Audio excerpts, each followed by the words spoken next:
Hai semuanya, kembali lagi dengan saya Anda Keputus Terpila dengan NIM 200512012005 dari kelas TIA 2020. Di video kali ini saya akan membahas mengenai routing dinamik guys. Enjoy the video. Pertama, penjelasan routing dinamik. Routing dinamik atau biasa disebut dynamic routing adalah sebuah router yang memiliki dan membuat tabel routing secara otomatis dengan mendengarkan lalu lintas jaringan dan juga dengan saling berhubungan antara router lainnya. Macam-macam dari routing dinamik yaitu yang pertama RIP atau Routing Information Protocol, lalu IGRP atau Internal Gateway Routing Protocol, lalu OSPF yaitu Open Shorted Path First, lalu EIGRP yaitu Enhanced Internal Gateway Routing Protocol, lalu yang terakhir BGP yaitu Border Gateway Protocol. Kelebihan routing dinamik salah satunya yaitu hanya mengenalkan alamat network yang terhubung langsung dengan routernya. Kemudian kekurangan routing dinamik salah satunya yaitu beban kerja router lebih berat karena selalu memperbarui IP table pada tiap waktu tertentu. Kedua, simulasi routing dinamik. Baik, di sini saya akan menjelaskan mengenai simulasi routing dinamik dengan menggunakan Cisco Packet Tracer. Yang pertama, di sini saya sudah membuat rangkaian routing dinamik seperti di video sebelumnya. Di sini kita membutuhkan 3 router yaitu 1 2 3, lalu 3 PC yaitu PC 1, 2 dan PC 3, lalu 2 server yaitu server 1 dan server 2. Lalu di sini kita sambungkan dengan menggunakan kabel. Di sini saya menyambungkan PC 1 ke router dengan menggunakan copper cross, kabel copper cross. Lalu di sini saya menyambungkan router 1 ke router 2 dengan menggunakan serial DCA. Di sini saya PC 1, PC 2 dan PC 3 server, lalu server 2 juga saya menggunakan copper cross. Kemudian di sini menggunakan serial DCI. Setelah sudah disambungkan, lalu pada masing-masing PC kita isi IP address-nya. Di sini saya sudah mengisi yaitu di sini 192.168.1.1, lalu di sini 255 subnet max-nya 255.192, lalu default gateway-nya 192.168.162, lalu di sini pada PC 2 IP address-nya diubah menjadi 192.168.165, lalu di sini subnet max-nya 255.192, lalu default gateway-nya 192.168.1.126. Lalu kita pindah ke PC 3. Di PC 3 IP address-nya kita ubah menjadi 192.168.1.253. Lalu di sini subnet max-nya kita ubah menjadi 255.128. Lalu di sini default gateway-nya kita ubah menjadi 192.168, lalu 1.254. Lalu kita pindah ke server 1, IP address-nya kita ubah juga menjadi 33.1, lalu di sini subnet max-nya dibiarkan tetap menjadi 255.0.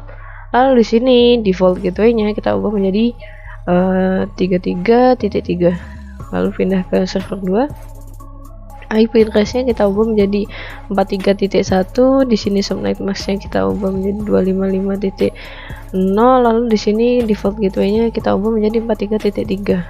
Setelah sudah semuanya, kita pergi ke router 1.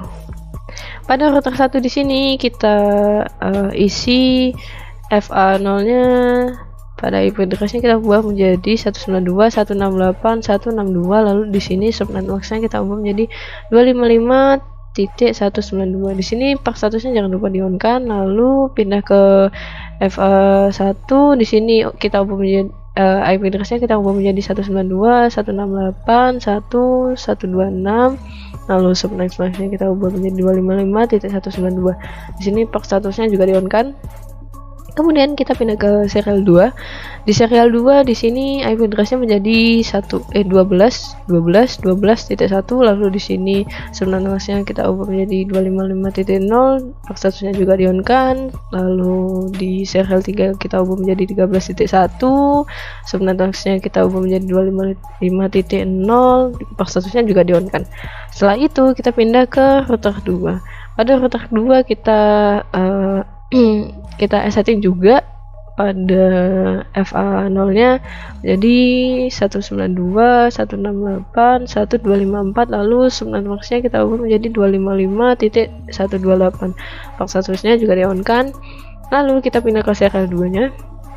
Di sini kita ubah menjadi 12.2, lalu sebenarnya 255.0, port statusnya juga di on kan. Lalu di serial 3 kita ubah menjadi 23.2, lalu di sini subnet max-nya kita ubah menjadi 255.0, port statusnya juga jangan lupa di on kan. Lalu terakhir ke router 3. Di router 3 kita ubah FA0 nya menjadi 33.0, di sini menjadi 255.0, port statusnya juga di on kan. Di sini di FA1 nya kita ubah menjadi 43.3, lalu di sini subnet max-nya juga sama seperti yang tadi, lalu port statusnya jangan lupa di on kan. Di serial 2 nya kita ubah menjadi 23.3, sebenarnya max-nya menjadi 255.0, port statusnya juga di on kan. Lalu pada serial 3 kita isi menjadi 13.3, lalu di sini sebenarnya max-nya menjadi 255.0 seperti yang tadi, lalu port statusnya juga di on kan. Setelah sudah, lalu kita setelah sudah kita tadi tahap yang pertama kita sudah ya. Tahap yang pertama kita membuat rangkaiannya, lalu yang langkah kedua kita harus mengisi masing-masing router RIP pada router masing-masing router. Di sini saya tunjukkan misalnya router 1 ya. Kita buka ke RIP-nya. Di sini kita isikan RIP-nya masing-masing. Misalnya tadi disuruh 12.0.0, lalu di sini kita isikan 12.0.0.0, lalu di add, lalu kemudian ada 13.0.0.0, lalu di add juga, lalu 192.168.1.0 juga di add juga. Setelah sudah, kita pergi ke router 2. Sama seperti tadi caranya, kita harus tuliskan dulu misalnya 112.0.0, lalu di add, nanti akan muncul seperti ini. Lalu kemudian 23.0.0.0, lalu 92.168.1.0 juga di add juga. Setelah semua sudah di add, kita pindah ke router 3. Pada RIP-nya juga sama seperti tadi, 13.0.0.0 kita tuliskan di sini, lalu di add 23 juga, 33 dan 43 juga, lalu di add semua. Setelah sudah, kita pergi ke router 1 kembali, lalu kita di sini harus mengubah versi menjadi versi 2. Di sini dijelaskan dengan cara menuliskan no auto summary. Mari kita coba di sini. Kita ke CLI, lalu di sini kita isikan no auto summary, lalu enter. Setelah itu di sini kita ubah menjadi version 2. Di sini version 2. Setelah itu enter. Setelah di enter, maka di sini RIP-nya akan berubah menjadi versi 2. Karena sebelumnya tidak ada versi 2-nya, jadi RIP routing saja. Ketika kalian sudah melakukan versi ini, penggantian versi tadi di CLI, maka di sini akan berubah menjadi versi 2. Setelah sudah menjadi versi 2, kita pergi ke setting, lalu kita akan melakukan save agar ketika kita merestart, di sini ada tombol restart ya, agar ketika kita merestart, settingan yang udah kita lakukan tadi di RIP, di CLI itu tidak hilang. Setelah melakukan save akan seperti ini. Begitu juga kita akan melakukan hal serupa pada router 2 juga. Di sini kita masukkan no auto summary. Lalu di sini version 2. Enter. Setelah di enter, di sini jangan lupa ke setting lalu di save. Setelah di save akan berubah menjadi seperti ini, versi 2. Setelah sudah, kita ke router 3 lakukan hal yang sama, yaitu no auto summary.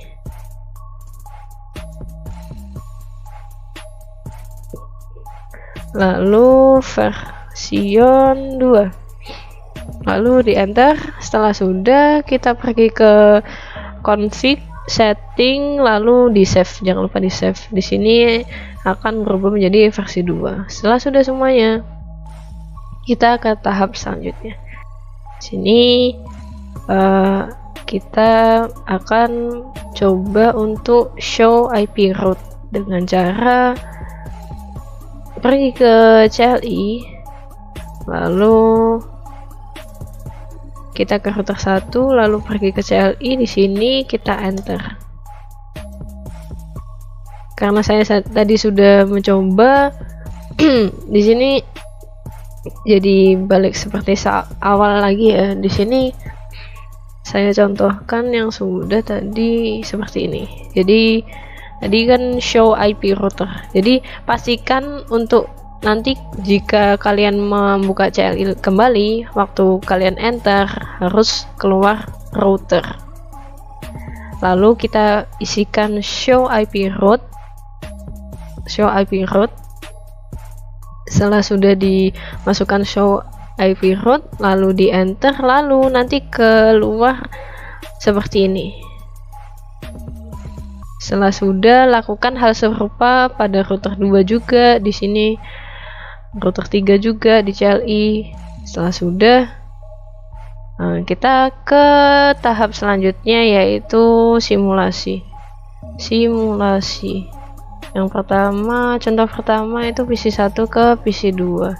Kita coba untuk simulasi di sini. Kita edit jadi ICMP. Lalu kita coba di sini dari PC1 ke PC2. Kita coba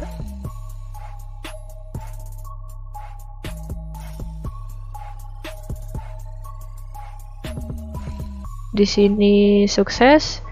Lalu ke contoh selanjutnya, yaitu PC1 ke PC3. PC1 ke PC3 kita coba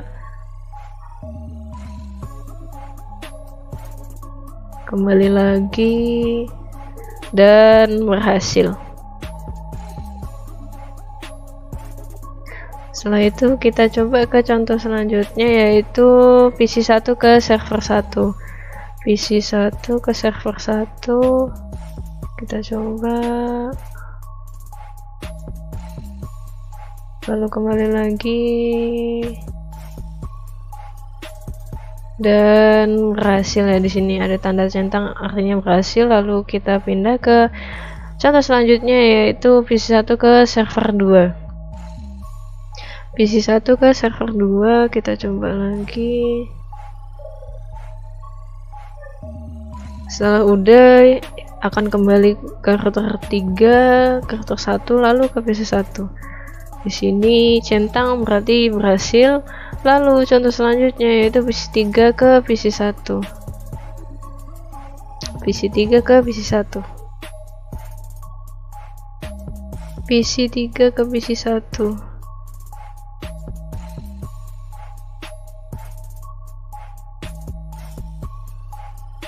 kembali lagi ke router 1, ke router 2, lalu ke PC3. Di sini centang berarti sukses.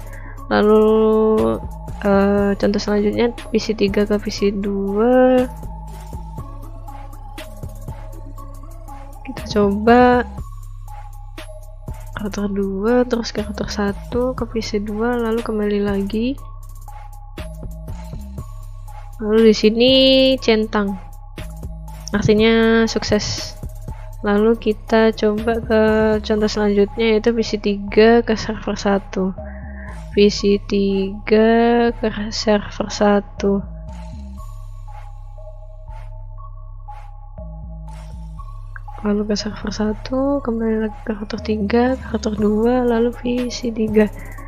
Setelah sudah, di sini centang artinya sukses. Contoh berikutnya yaitu PC3 ke PC2 ke server 2. Kita coba. Lalu kembali ke router 3, lalu ke router 2, kembali ke PC3. Di sini centang artinya sukses. Setelah itu ke contoh selanjutnya yaitu server 1 ke server 2. Server 1 ke server 2, kita coba server 2, lalu ke router 3, lalu balik lagi ke server 1. Di sini centang tandanya berhasil. Kemudian server 1 ke PC1 sampai PC3. Server 1 ke server PC1, kita coba. Lalu kembali lagi. Di sini centang tandanya berhasil, lalu ke PC3. Kita coba lagi.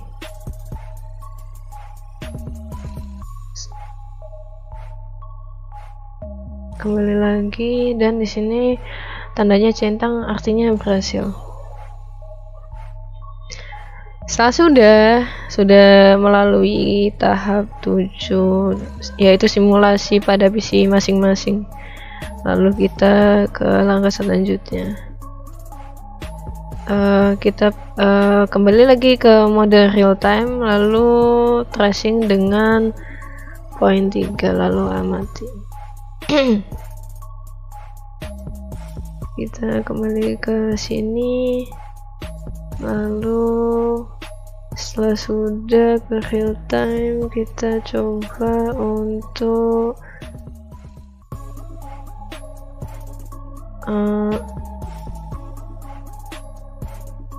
coba di sini sukses ya.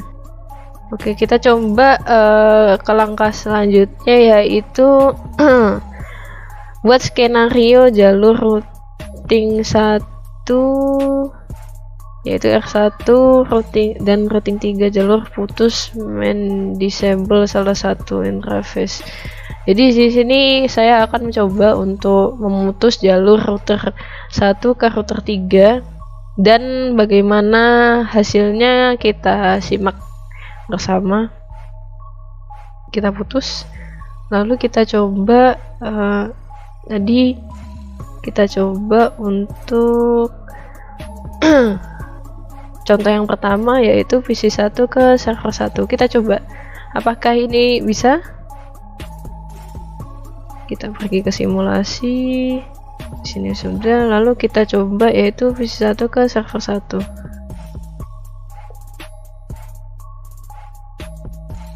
Di sini ke router 2, ke router 3, lalu ke server 1, balik lagi ke router 3, ke router 2, lalu ke router 1, ke PC1. Di sini centang artinya sukses. Kita coba lagi PC3 ke server 1.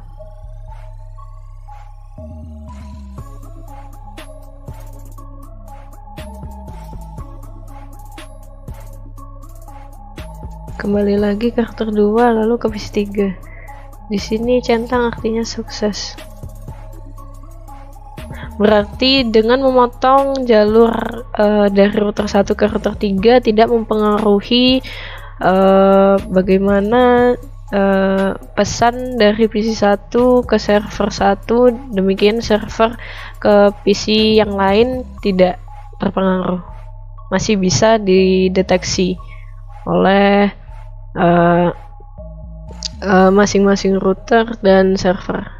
Makanya tadi itu centang berhasil.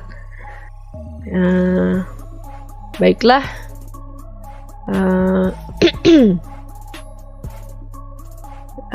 kita coba ke contoh selanjutnya, yaitu server 1 ke PC 2. Kita coba untuk yang terakhir, kita coba apakah berhasil. Kembali lagi ke router 1, ke router 2, ke router 3, lalu ke server 1.